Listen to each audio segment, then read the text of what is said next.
இந்த குடும்பமே அந்த பரிகார பூஜையை ரொம்ப முக்கியமான பூஜையா நம்பிட்டு இருக்காங்க. இந்த பூஜை நடந்தாதான் உனக்கும் ரோகிணிக்கும் தடங்கள் இல்லாம கல்யாணம் நடக்குங்கிற நம்பிக்கை இருக்கு. சொந்த பந்தத்துக்கு முன்னாடி பூஜையில எந்த குறையும் வந்துடக்கூடாதுன்னு பயபக்தியோட ஒவ்வொரு வேலையும் செஞ்சிட்டு இருக்காங்க. அதனால நீ வழக்கம் போல இந்த பூஜையை அலட்சியமா எடுத்துக்காத. நீ என்ன லூசா? இல்ல உனக்கு புத்தி பேதலிச்சு போச்சா? நானே இந்த கல்யாணம் நடக்க கூடாதுன்னு தான் இருக்கேன். நான் எப்படி இந்த பரிகார பூஜையில கலந்துப்பேன்? கொஞ்சம் கூட காமன் சென்ஸ் யூஸ் பண்ண மாட்டியா நீ? இந்த கல்யாணம் நடந்தா எனக்கு என்ன, நடக்கலன்னா எனக்கு என்ன, அந்த குடும்பம் நாசமா போனா எனக்கு என்ன? ஏய், அப்படி பேசாத சரியா? இந்த குடும்பம் நமக்கு ரொம்ப முக்கியமான குடும்பம். இந்த குடும்பம் இல்லனா நம்ம யாருமே இல்ல. இவங்க தான் நம்ம முன்னோர்கள். சிதம்பரம் தாத்தாவும் அம்சவேணி பாட்டியும் நமக்கு குலசாமி மாதிரி. என்ன வளர்ற? அவங்க எப்படி நமக்கு முக்கியமான குடும்பமா இருப்பாங்க? அந்த குடும்பம் இல்லனா நம்ம யாரும் இல்லைன்னு புதுசா எல்லாம் கதை விடுற, குலசாமின்லாம் சீனை போடுற. அது நான் இந்த ஊருக்கு வந்தப்போ உனக்கும் சரி எனக்கும் சரி ஆதரவு கொடுத்தது இந்த குடும்பம் தானே. கிராமத்துல இருக்கிறவங்க தான் நம்ம எல்லாருக்குமே முன்னோர்கள். அவங்க சேத்துல கால் வைக்கிறதுனாலதான் நம்ம சோத்துல கை வைக்கிறோம்.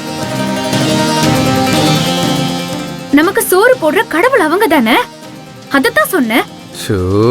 உங்க லெக்சர் ரொம்ப போர் அடிக்குது. மூணாம் வகுப்பு டீச்சர் மாதிரி பேசுற. நான் ஒன்னும் மூணாம் வகுப்பு ஸ்டூடெண்ட் கிடையாது. இல்ல அருண், இந்த வீட்ல ஒரு நேரமாவது நீ கை நினைச்சிருக்க. உண்ட வீட்டுக்கு ரெண்டகம் பண்ணலாமா? இந்த வீட்ல இருக்கிற எல்லாரும் உன்னை ரொம்ப நேசிக்கிறாங்க. உன் மேல ரொம்ப பெரிய நம்பிக்கை வச்சிருக்காங்க அருண். தயவு செஞ்சு அவங்க நம்பிக்கையை உடைக்காம இரு. அதனாலதான் சொல்றேன், நீ வந்துரு. இங்க பாரு, இந்த பரிகார பூஜைன்றதே நீ போட்ட பிளான் தான். என்னை எப்படி அந்த ஊருக்குள்ள வர வைக்கணுங்கிறதுக்காக அங்க போய் இறங்கின உடனே இந்த பிளானை போட்டிருக்க. அது கூட தெரியாத முட்டாள் கிடையாதுண்ணா.